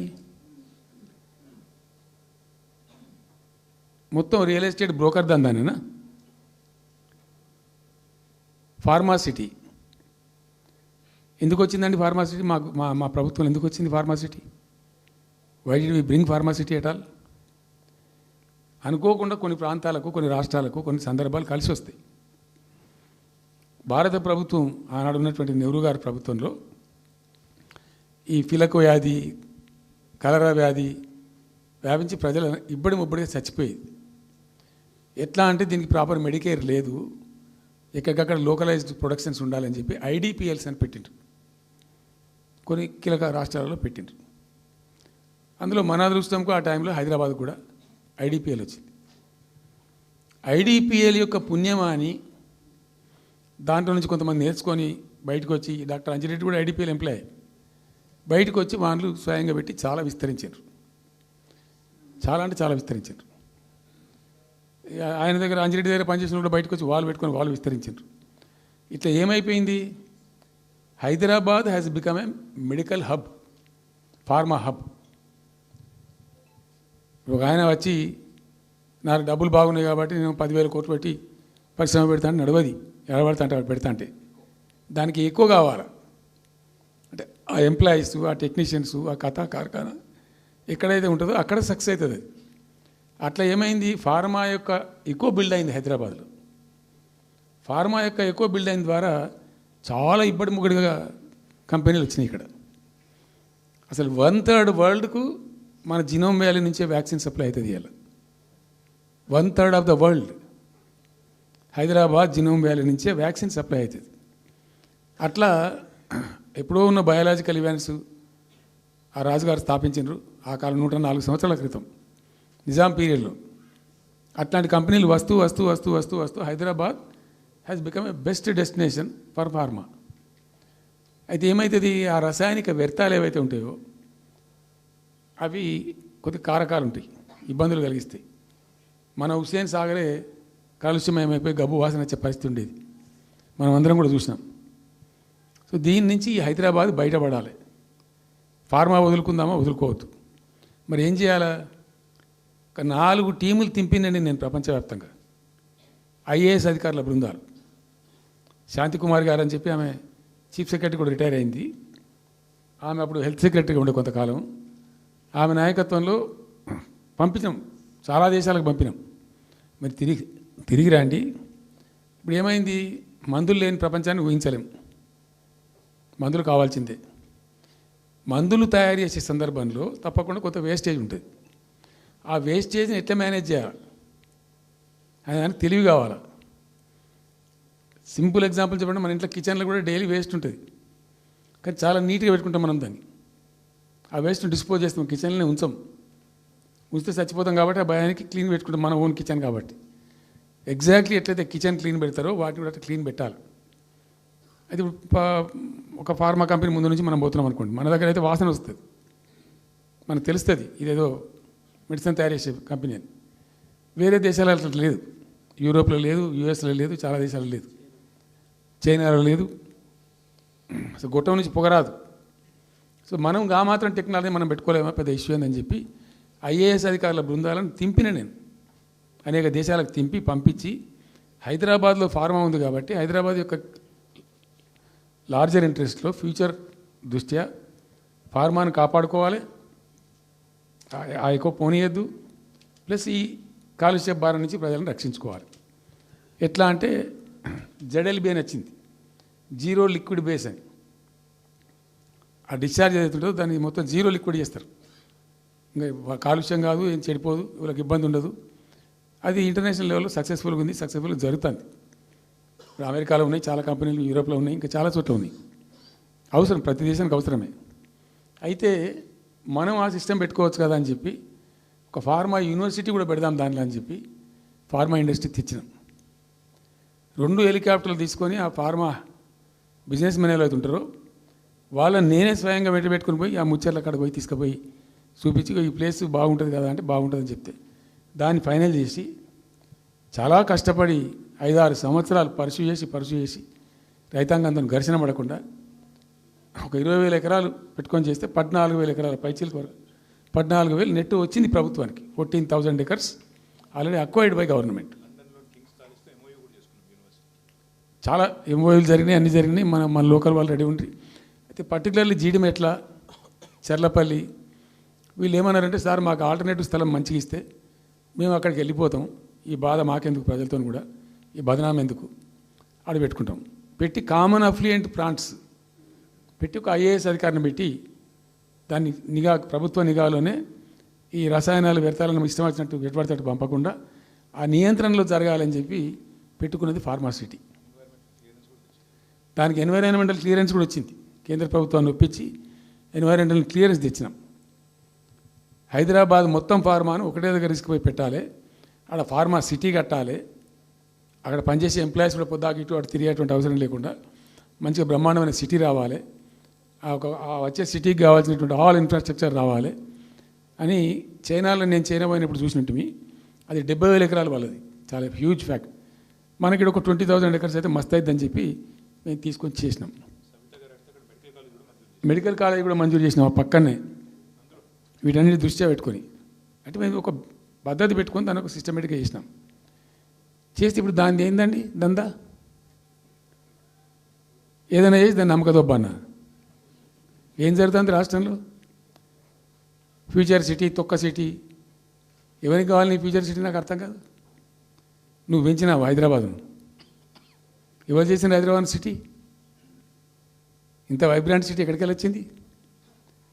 ఓ 400 సంవత్సరాల చరిత్రతోని దీనికంతా ఒకటి బోధి జరిగి ఆటోమేటిక్గా పెద్ద సిటీ అయింది. అట్లా అన్నీ కావు, అందరికి కావు. ఎన్ని రాష్ట్రాలకు ఉన్నాయండి? బెంగాల్ కలకత్తా ఉంది, మహారాష్ట్రకి ముంబై ఉంది, మనకు హైదరాబాద్ ఉంది, కర్ణాటకకు బెంగళూరు ఉంది, తమిళనాడుకు మద్రాసు ఉంది, ఢిల్లీ కోర్స్ ఢిల్లీ. వేరే రాష్ట్రాలకు లేవు కదా, 28 రాష్ట్రాలకు ఉండయి. సో ఇంత మహానగరం నిర్మితమైంది. ఈ నగరం యొక్క భవిష్యత్తును దృష్టిలో పెట్టుకొని పెట్టిందే ఫార్మాసిటీ. ఈ సిటీ మొత్తం గబ్బులు వేసిపోవాలి ఇక్కడ దాంతో, నువ్వు తీసుకుపోయాలి ఫ్యూచర్ సిటీ, తోక సిటీ. ఏందన్నట్టు ఇది? అన్ని దిక్కుమాలిన పాలసీలు, రియల్ ఎస్టేట్ బ్రోకర్ దందా తప్పితే ఇంకోటి లేదు. అన్నీ అప్పే కనబడతాయి మనకు. మీరు పరిశీలనగా చూస్తే, పూర్తిగా చూస్తే అసలు చాలా గందరగోళం. గురుకుల పాఠశాల విద్యార్థులు చచ్చిపోతారండి. ఇప్పటికి 120 మంది విద్యార్థులు చచ్చిపోయినారు. గంత నియంత్రణ లేదా, గంత తెలివి లేదా? ఒక గట్టి అధికారిని పెట్టి గట్టి చర్య తీసుకోరాదా? ఏందో చేస్తాము, నీ ఫ్యూచర్ సిటీ తోక సిటీ ఈ పోరగాళ్ళని చేస్తారు. తర్వాత ఫార్మా సిటీలో ఆ ల్యాండ్ అక్వైర్ చేసినప్పుడు కండిషన్ ఏంటంటే ఓన్లీ ఫార్మా సిటీకి మాత్రమే వాడతాము. Conditional land acquisition. హైకోర్టులో కేసు ఉంది. హైకోర్టులో పోయి ఈ ప్రభుత్వం ఏం చెప్తుంది? లేదు ఫార్మా సిటీ ఉంటుంది. మళ్ళీ ఆడ 3,000 ఎకరాల్లో వాడేవాడు అంబాయినా సల్మాన్ ఖాన్ ఎవడో వంతారనో బొంతారనో పెడతారు. ఈ జూ పార్క్ కొంచెం ఆడబెడతారట. ఎందుకు జూ పార్క్ అమ్ముకదొప్పటానిక? ఏం జరుగుతుంది ఈ రాష్ట్రంలో అసలు? మేము ఇటువంటి చిల్లర పనులు చేయలేదే మేము ఉన్నప్పుడు, ఇంత దుర్మార్గమైన కార్యక్రమాలు చేయలేదే. ఇది ఎక్కడ దిక్కుమాలిన దందా? ఏం జరుగుతుంది అసలు? ఏం చేయదలుచుకున్నారు ఈ రాష్ట్రాన్ని? ఇదేం పోతున్న. సో ఇట్లా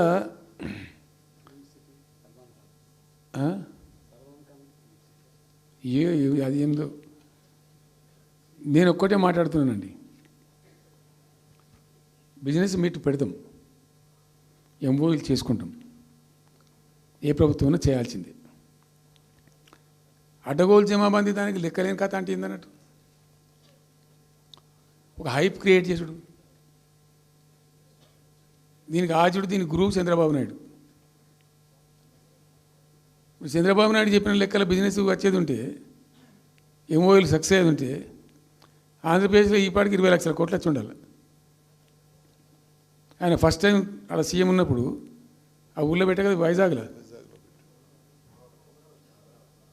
అమరావతిలో కదా, వైజాగ్లో పెట్టిండు. వైజాగ్లో ఎవరు వెళ్ళి ఎంఓయూలు చేసిన వాళ్ళంటే వంట మనుషులు అని చెప్పిండ్రు. ఆ స్టార్ హోటల్లో ఉండే బయట వంట మనుషులు, వాడు ఎవడ సప్లై చేసేటోళ్ళు, వాడు వచ్చి కూర్చోపోయి సంతకం పెట్టే పెట్టిండు వాడు పాపం. అవునా అండి, పాపులర్ అయింది అది. ఇప్పుడు మరి ఎక్కడ ఆ పెట్టుబడులన్నీ ఎక్కడ చెప్పండి? ఆఖరికి 10,000 కోట్లు అన్న రావాలి. 15 లక్షల కోట్లు, 6 లక్షల కోట్లు, 8 లక్షల కోట్లు.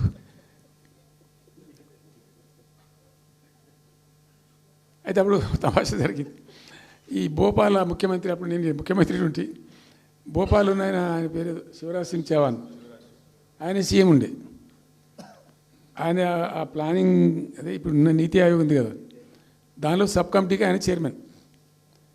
నేను భోపాల్లో పెడతా బాయ్సాబ్ జర వచ్చిపోను అని ఖచ్చితంగా ఊగా బతిమాలితే ఫోన్ల మీద ఫోన్లు చేస్తే ఏం భోపాల్ లేవా మీరు చూసుకొని అంటే, లేదు సార్ నువ్వు తప్పకుండా రావాలంటే సరే అని పోయినండి. అయితే ఆడొక ఇండస్ట్రీ మినిస్టర్ ఉంది, వాళ్ళ గవర్నమెంట్కి ఉంటారు కదా మధ్యప్రదేశ్కు. ఆమె వచ్చి నీ కొడుకు వచ్చి బాగా ఆగమాగం చేస్తానని మమ్మల్ని అంటే, ఎందుకు చేస్తాడమంటే ఆయన అదొకటితోటి మాట్లాడి ఎక్కువ చేసుకుంటుండు బాగా అంటే, నువ్వు కూడా అన్నాడు గట్టిగా చెయ్యి. ఆమె వసుంధర రాజే చెల్లెలు, ఆమె పేరు యశోధర రాజే ఏదో అన్నది.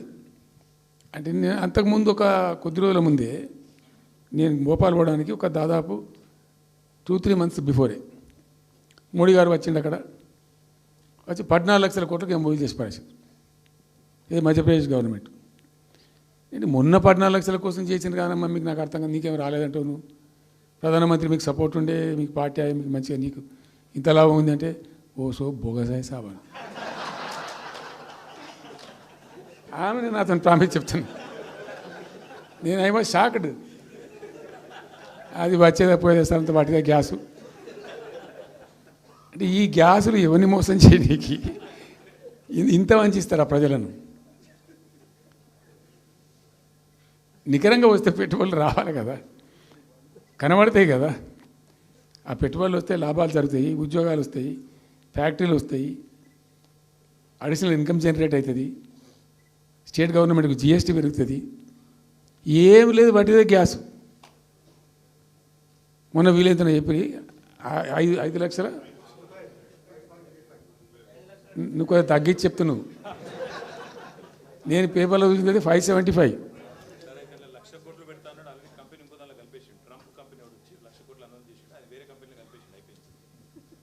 ఇట్లా ఇది ఏమి ట్రంప్ ఓడికి ఇంపి ఇదంతా ఏం పంచాయతీ? ఇట్లా ఇట్లా ఈ ఈ మోసాలు చేసి ప్రజలను ఎంతకాలం పంచిస్తారు? రియల్గా కాంక్రీట్ టర్మ్స్లో రియల్గా రావాలి, కృషి చేస్తే నిజంగా తండ్రాడాలి. మా గవర్నమెంట్ వచ్చిన నాడు హైదరాబాద్ నుంచి సాఫ్ట్వేర్ ఎక్స్పోర్ట్స్ 57,000 కోట్లు ఉండేనండి. మేము దాన్ని 2,47,000 దాకా తీసుకుపోయినాం. స్టెప్ అప్ చేసుకుంటూ వాటిని నరికితే గాలిలో మాటలు చెప్తే వస్తాయా? మేము బిజినెస్ మీట్లు పెట్టలే, కాంక్లేవ్లు పెట్టలే, ఏం లేదు, పరదాలు కట్టలే. బెస్ట్ పాలసీ చేస్తే ఆటోమేటిక్గా అట్రాక్ట్ అయి వస్తారు.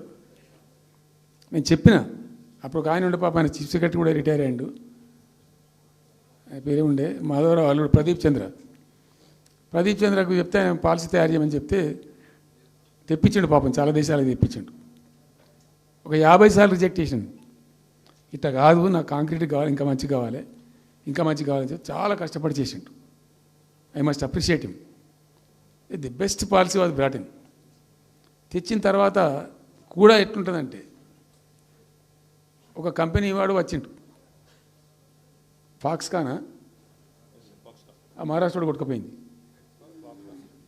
ఫాక్స్కాన్ అనే కంపెనీ చాలా పెద్ద కంపెనీ వాస్తవానికి.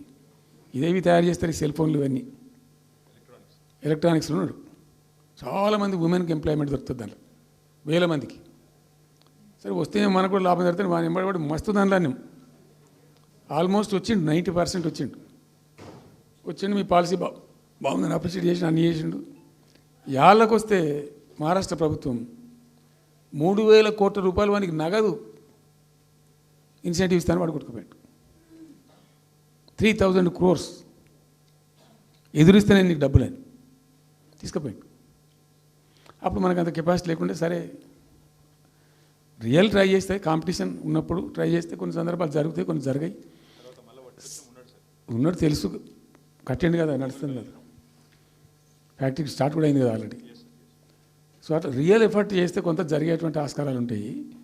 ఇప్పుడు వెల్స్పన్ కానీ, వరంగల్లో వస్తున్నటువంటి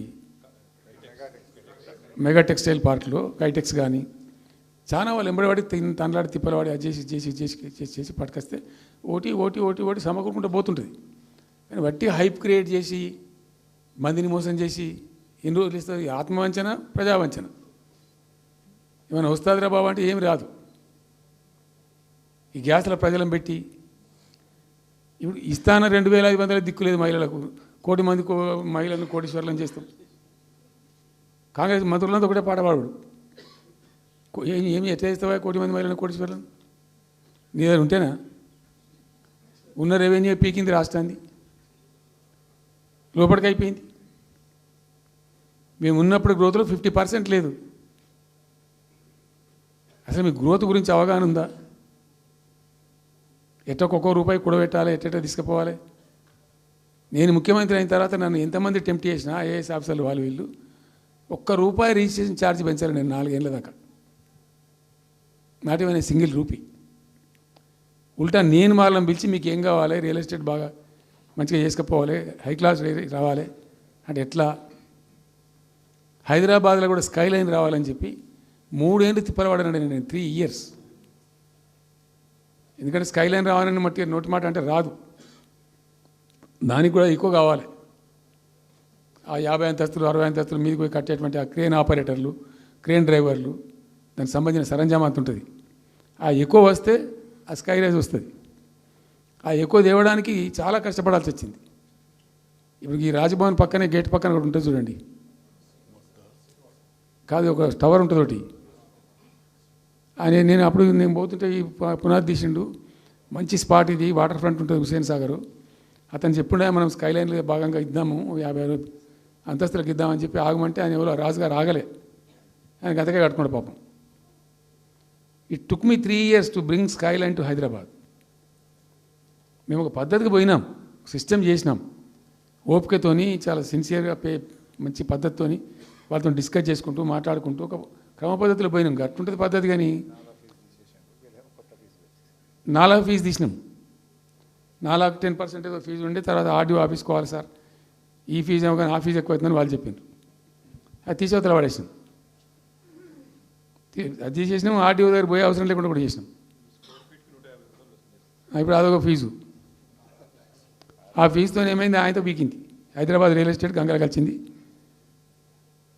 మేమేమో ఆనాడు నిజంగా చెప్తున్నా, చాలా సంతోషంగా చెప్తున్నాను నేను, భూముల ధరలు పెంచినాం తెలంగాణలో. ప్రజా ఆస్తులు పెంచినాం, ప్రజా ఆస్తుల యొక్క విలువ పెంచినాం. 4 ఎకరాల నోడు ధీమాతో ఉండే తెలంగాణలో. కొద్దిగా డాంబర్ రోడ్డు అంటుకునే 4 ఎకరాల నోడు 50 లక్షల కాడికి అమ్మితే నాకు 2 కోట్ల శ్రీమంతుని అని చెప్పుకున్నాడు కాలర్ ఎగరేసుకొని. ఇవాళ ఏమైనాయండి భూముల ధరలు? కుప్ప ఊలిపోయినాయి. ఇంట్లో అమ్మాయి పెయింట్ ఉంటే ఒక ఎకరం అమ్మి చేద్దాం అనుకుంటే కొనే దిక్కులేదు సార్ అని కళ్ళకి నీళ్ళు పెట్టుకుంటారు ప్రజలు. ఇవాళ లేదు, ఒక ఎకరా కూడా అమ్ముడు పోతలేదు, ఇప్పుడు కొంటలేడు. దిక్కు లేకుండా అమ్ముకుంటే ఇష్టం వచ్చిన అడ్డమైన ధరలకు అమ్ముకోవాలి. సో ఈ అరాకిరి మాటలు చెప్పి అడ్డమైన హామీలన్నీ ఇచ్చి నీకు చేసాదగాక కేవలం రాజకీయ అధికారమే మా లక్ష్యం అనే పద్ధతిలో ఇచ్చి ఇలా ప్రజలను వంచి అటు రైతాంగాన్ని నేర్పిస్తున్నారు, పేద ప్రజలు నేర్పిస్తున్నారు, పేద విద్యార్థులు నేర్పిస్తున్నారు, రిటైర్డ్ ఎంప్లాయీస్ నేర్పిస్తున్నారు. పచ్చి అబద్ధాలు. కేసీఆర్ చేసిన అప్పులకు వడ్డీలు కట్టలేకపోతున్నావా? కావు ఉతికింది కదా, ఈ చెంప ఆ చెంప వాయించింది కదా. ఎంత కడుతున్నారు? తీసుకున్న అప్పులు ఏంటంటే 2,90,000 కోట్లు మొత్తం కలిపి చెప్పాను కదా చాలా స్పష్టంగా. సో ఇట్లా ఇవన్నీ వాస్తవాలు ఒక పక్కకుంటే అన్ని అబద్ధాలు చెప్పుకుంటూ ఇష్టం వచ్చినట్టు మాట్లాడుకుంటూ ఇక నన్ను ఇచ్చడానికైతే వాళ్ళ నోరు మొక్కాలిగా. ఎప్పుడో సందర్భంలో కోపం వచ్చి ఒకటి తిట్టినామంటే ఒక మనిషిని మాట వేరు. పొద్దా కాదే కదా, నా కేసీఆర్ చచ్చిపోవాలి మాట్లాడినప్పుడల్లా ఎక్కడైనా మాట్లాడు, ఏ సందర్భంలో మాట, నువ్వు కాలేజీలో మాట్లాడు, లేకపోతే ఇంకో కాడ మాట్లాడు, స్కూల్ పిల్లల కాడ మాట్లాడు. గింత అక్కసు ఉంటుంది మనుషులకు, అది కరెక్ట్ అవుతుందా? సో ఇష్టం వచ్చిన పద్ధతులు, మాటలు, ఇష్టం వచ్చిన దుర్మార్గ ప్రచారాలు, అన్ని పచ్చి అబద్ధాలు నోరు తెరిస్తే. రియాలిటీ వేరుంది, జరుగుతున్నది వేరున్నది, అన్ని రికార్డ్ అవుతున్నాయి, ప్రజలలో అన్ని గమనిస్తున్నారు. సో కాబట్టి ఏదేమైనప్పటికీ పాలమూరు రంగారెడ్డి ఎత్తిపోతల పథకం విషయంలో ఎట్టి పరిస్థితుల్లో రాజీ పడం. ఈ ప్రభుత్వాన్ని నిద్రపోనీయం, కేంద్ర ప్రభుత్వాన్ని కూడా నిద్రపోనీయం.